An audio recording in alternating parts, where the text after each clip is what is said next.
Archive Room No.7 inches the old city library. There was one room nobody touched. Archive Room No.7. Its rusty metal door was always locked, and on it someone had scrawled in marker. No one knew if it meant overdue books or something else. Mahan, a student on the night shift, was responsible for closing the halls. One rainy evening, just before lights out, the small bulb above the door of room 7 flickered on. Though it had been dead for months. At the same moment, a slip of paper printed at the circulation desk.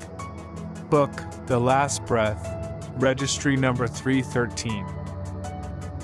Returned by Mahan. But Mahan had never borrowed such a book. Trying to reassure himself, he grabbed the keys and walked down the cold corridor. Each step closer, he heard pages turning, slow, damp, as if someone flipped them with wet fingers. He unlocked the door. It groaned open.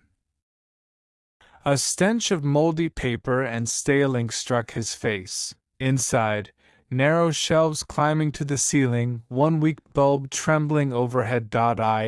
In the center stood a wooden desk with glass top. Beneath it, piles of faded receipts. On the desk lay a black book. Its cover carried no title, yet when the light hit it, words shimmered and faded. The Last Breath. Without thinking, Mahan sat and opened it. The first page was blank except for one faint sentence. "Reader, write your name so your voice can be heard." He chuckled. Probably some librarian's prank. Still, the pen beside the book was warm, as if just used. Hesitant, he wrote Mahan.at first, nothing, then the ink bled like dark veins spreading across the page. Words surfaced. Not printed, not handwritten, but something in between. The book began narrating aloud what was happening. Mahan unlocked the archive. His heart missed 3 beats. Someone stood behind him in the corridor. He froze, slowly turned. The hall was empty. The light blinked once, then steadied. Back to the page. New lines had appeared. Mahan turned and saw nothing. But he made a mistake when he breathed. It was writing his life, ahead of time. He flipped pages fast, but the sentences outran him, describing his own movements, even thoughts he hadn't had yet. Panicked, he slammed the book shut. The cover burned hot under his hands. From between the shelves came a sound, not mice, not paper. Breathing, the bulb flickered. The door behind him slammed shut, lock clanking into place. He rushed to it, grabbed the handle. His hand came back wet. Black fingerprints streaked the metal, as though someone had pressed from the other side. The book flapped open on its own. Light spilled across a fresh page, and words crawled into being. "It is time. Someone must pay the debt of books." Shaking, he whispered, "What debt?" The page replied, pages left unfinished, sentences never spoken, breaths cut short. The air thickened. He felt each line steal oxygen from his lungs. The book kept writing. Mahan tries to close the book. Too late. The air is gone. With desperate strength, he slammed the cover shut. Silence.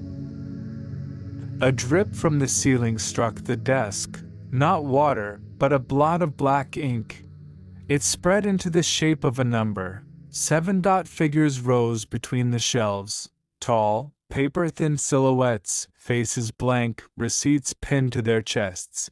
Each bore the same label. Books never returned. One stepped forward, tore its slip free, and laid it on the desk. It read, "Returned by Mahan." Date tonight. He screamed, yanked the door. This time the lock gave way. He sprinted through the corridor. The lights flickered in rhythm with his breath. At the circulation desk he saw the slip again, but now dozens piled on top. The Last Breath, returned by Mahan.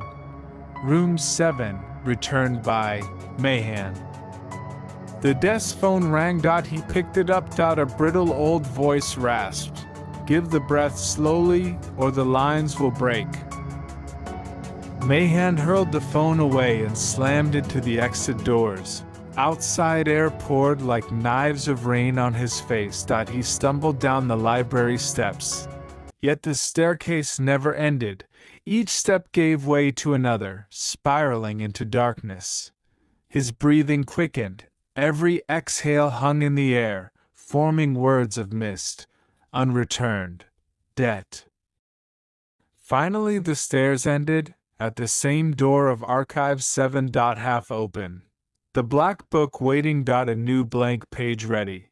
The pen still warm. On the glass edge of the desk, traced in invisible finger mist, words glowed. "Continue so air will remain." Mahan knew, if he read, his air would vanish. If he refused, the words would write themselves. Trembling, he Saturday this time, instead of his name he scrawled, "Returned by, not me." For a moment the shadows froze, the air rushed back. Mahan hurled the book deep into the lowest shelf. Light steadied. Brain sounded real again. He gasped a full breath, pulled the door open, and fled. When the library closed, the bulb above room 7 flickered out, but from behind the door, faint page-turning whispered, then stopped. Next morning, the day shift librarian collected papers. On the back of the previous night's receipts. Rotes. Brought on the back of the previous night's receipts. Rotes. Mahan, Archive Room 7. Status, collected. That evening the bulb above the door lit once more, and at the desk, a new slip printed without command. Book, The Last Breath, Registry 3313. Returned by you.